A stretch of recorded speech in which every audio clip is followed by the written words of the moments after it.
Gemini. Welcome to Pandora Astrology's monthly horoscope for April of 2022. We are the astrologers of Pandora Astrology. I'm Jamie Kale Miller. I'm in Berkeley, California. And I'm Julia Mijas in San Francisco.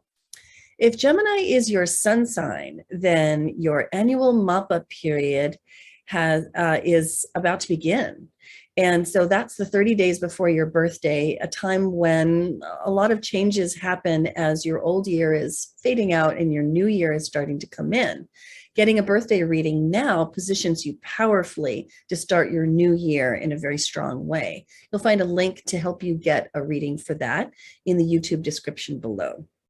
Well, Gemini, career is a really big theme for you this month, along with your social life, as exemplified by activity that we're going to be showing you in your 10th house and also your 11th house.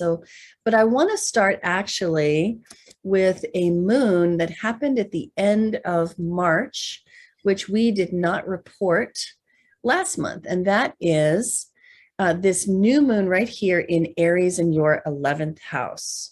We call this one Honest Words, Clear Intentions. And a new moon, of course, is a time for planting seeds of new beginnings. You're going to want to plant those seeds of honesty and directness and clarity in your social life, because this is the 11th house that this moon lands in. So be honest and direct with your friends, and respect and receive their honesty and directness. And watch how that plants some wonderful seeds for the betterment of your friendships in the future. The next moon that I want to tell you about is happening about 2 weeks later, and that one is on April 16th, right here. And this is a full moon. You see that the sun is in Aries here in the 11th house, opposite the moon in Libra here in your 5th house. This one is a full moon in Libra. We're calling it intimacy and restraint, mostly because there's a little bit of drama kicked up by Pluto, causing emotions to definitely run high during this full moon. But also there's help and support from Saturn and Juno. So this is a moon that has a lot to do with social self-regulation, which makes a lot of sense for you specifically, not just because you're a Gemini, but because, and therefore a socially active person, but because the way this falls in your 5th house of self and self-expression, opposite to your 11th house of social life. So a lot of the dynamics of this moon are going to play out in the question like, do I just be me? Or do I listen to what the people around me are telling me and what they're reflecting to me about my behavior? Then the third moon, yeah, there's actually 3 moons to tell you about this month, is happening on April 30th, right here. And this is another new moon. And this one is actually an eclipse. An eclipse is a situation where the sun and the moon gather near a node. And you can find out a lot more about it in our April 2022 playlist on our YouTube channel, Pandora Astrology, along with that other moon, the Libra Full Moon. But an eclipse is bound to be a pretty intense experience where you are shown your shadow. This particular eclipse is fairly harmonious, which is really good news. It does contain an influence of irascible and rebellious Uranus, but it is tempered and smoothed out actually by a harmonious connection to this Mars in compassionate Pisces. I think that my concern for you, though, Gemini, is the way that this eclipse falls in your 12th house, which represents the unconscious.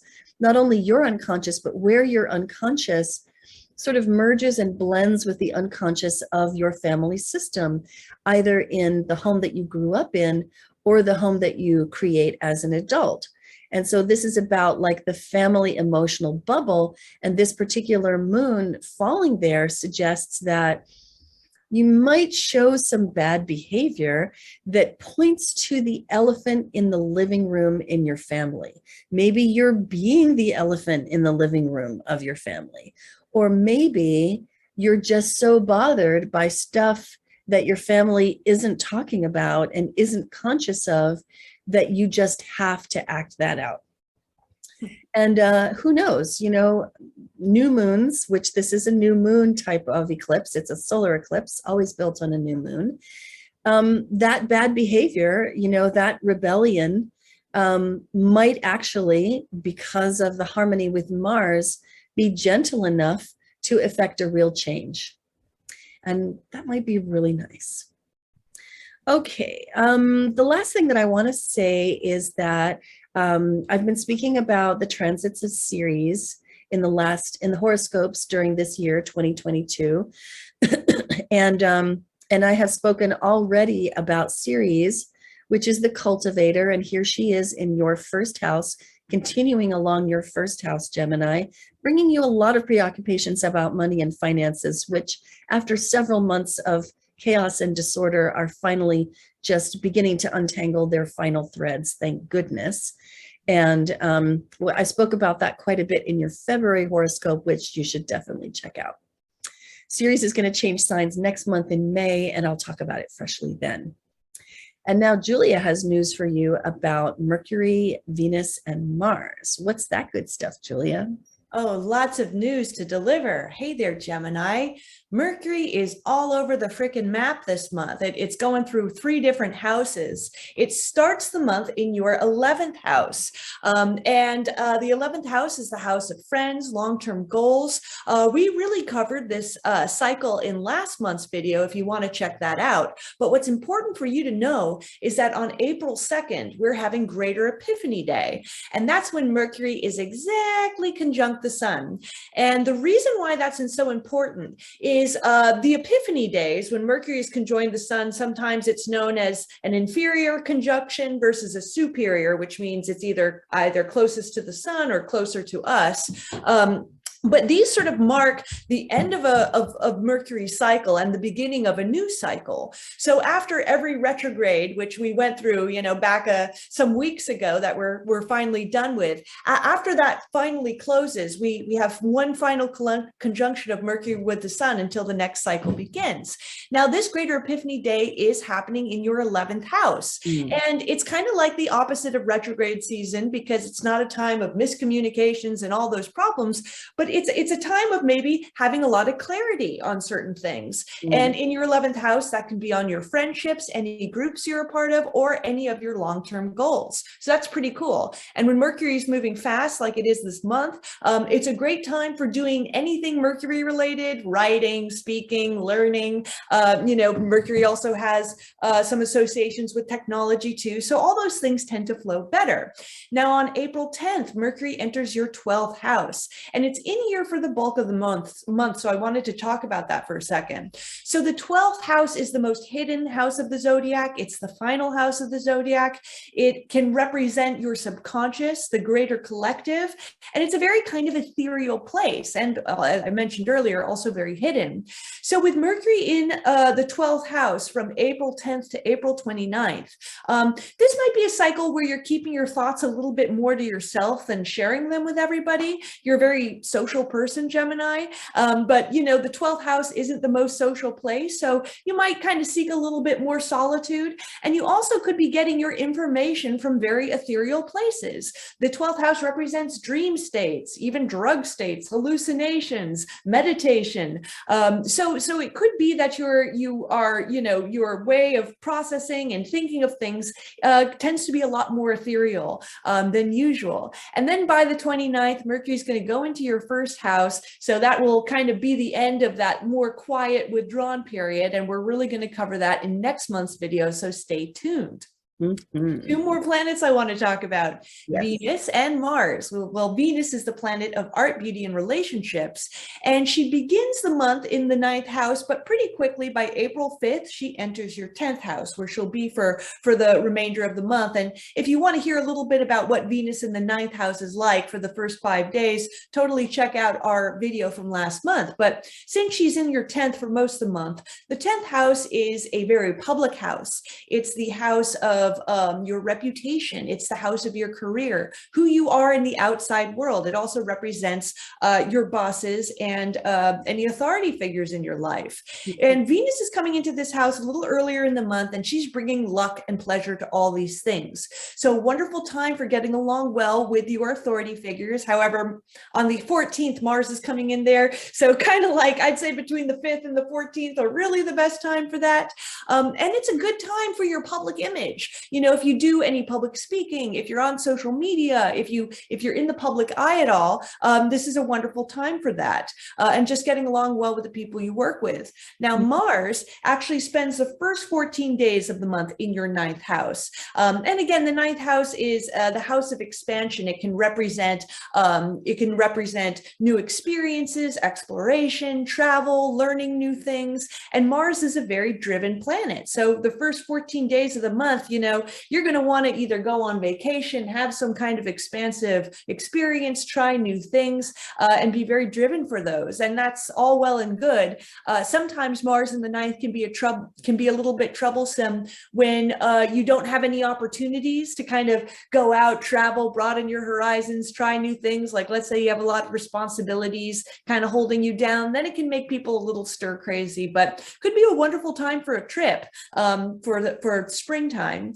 Then on April 14th, Mars will be joining Venus in your 10th house. So Mars in the 10th house, remember, Mars is where our energy is. You could feel very, very driven at work with Mars in the 10th house, maybe even driven at building your reputation in some way too. And Mars in the 10th can be a good time for your career, but it tends to work better when you're doing things more on your own than trying to be a team player, because Mars is the planet of numero uno. It kind of doesn't play well with others. So if there's a lot of work that you could do on your own in your career, that can definitely make the transit work for you. Yes, indeed. Well, I'm going to talk about Juno. And Juno starts the month in Aquarius right here in your ninth house. And we talked about this in the previous month's horoscope. So go ahead and check that out. And I want to tell you that Juno is moving into Pisces. And let's see, on the 20th, right there. So there she is. She moves into Pisces, which is your 10th house. So she's entering your domain of career and authority.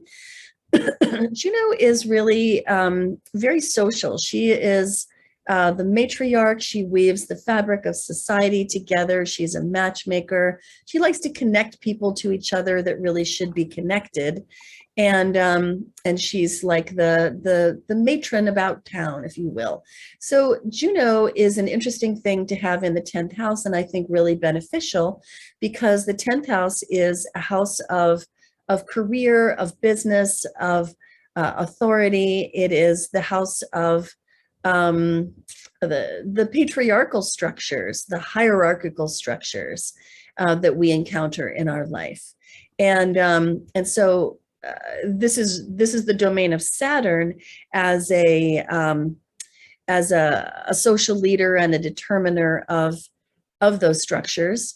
But Juno is the matriarch. So Saturn is the patriarch, Juno is the matriarch, and she's all about creating the warm connections that are really more leveling and less hierarchical. So when Juno comes into your 10th house, it can be a really good time to form social connections for yourself in your place of business, to warm up to the people around you, and to form connections that transcend the hierarchy, like get to know somebody in the mailroom. You know, if your boss invites you to lunch, go to lunch and you know, build a warmer relationship with your boss. And so this is really about like paving the way for yourself in your career through the warm connections that you formed there. And this transit is really good for that. And Juno is going to be in this house of yours pretty much for several months, possibly for the rest of the year, because Juno is going to go retrograde in Pisces. So we'll talk more about that in future horoscopes. So we have a seasonal change, which happens on the 19th, and that is where the sun leaves Aries and enters Taurus. And this is a season of flowers blooming and wonderful smells and the earth warming up and the baby bunnies and, like, you know, all of the animal life, you know, coming alive. And so wherever the sun goes, you want to shine the sunlight of your high quality attention, because wherever you bring your attention, things can grow, much the way sunlight makes things grow on Earth. So Taurus for you is the 12th house. And I mentioned the 12th house earlier in this horoscope when talking about the solar eclipse happening on April 30th. So as the sun moves through your 12th house, it begins to build up, you know, the energy to receive that moon and create the eclipse. So, but what I really mean is bringing your attention into the otherwise unconscious areas of your life, into that, you know, to take an actual look at that elephant in the living room of your family, the things that your family doesn't like to look at, the things that you don't like to look at in yourself, those unconscious things can help them to, and I want to say grow here, because that's really the sun's function. It's expansive, it's fiery, right? And that might not seem like a good thing at first, but quite often when there are things that are hidden, they have a way of festering, and putting them under the light and actually looking at them can be the first step to cleaning that stuff out and healing it. And that could be really what the eclipse is good for. So let's see, there's one last thing I want to tell you about, which is that Pluto is going to go retrograde this month. Pluto is traveling along through Capricorn this year, goes retrograde on the 29th, right here. It has gone to retrograde, we know, by this little red RX symbol. Pluto brings transformation and metamorphosis. Pluto has been traveling along through your 8th house, which Pluto is very aligned with. Pluto's almost done with your 8th house, actually. Has been bringing you transformation in your shared finances for many years, more than a decade, and is going to be moving on very soon, within a year or so, into your 9th house of meaning. So if Pluto is transiting any specific thing in your chart, like a planet or your ascendant or your midheaven, neither of those is really likely, but planets are definitely likely, then you will feel, when Pluto turns retrograde, you're likely to feel it, and you'll feel like that transformation process deepens until October, when Pluto goes direct. And if you want to know more about Pluto, check out the Pluto page on our website, pandoraastrology.com, in the forecast tab.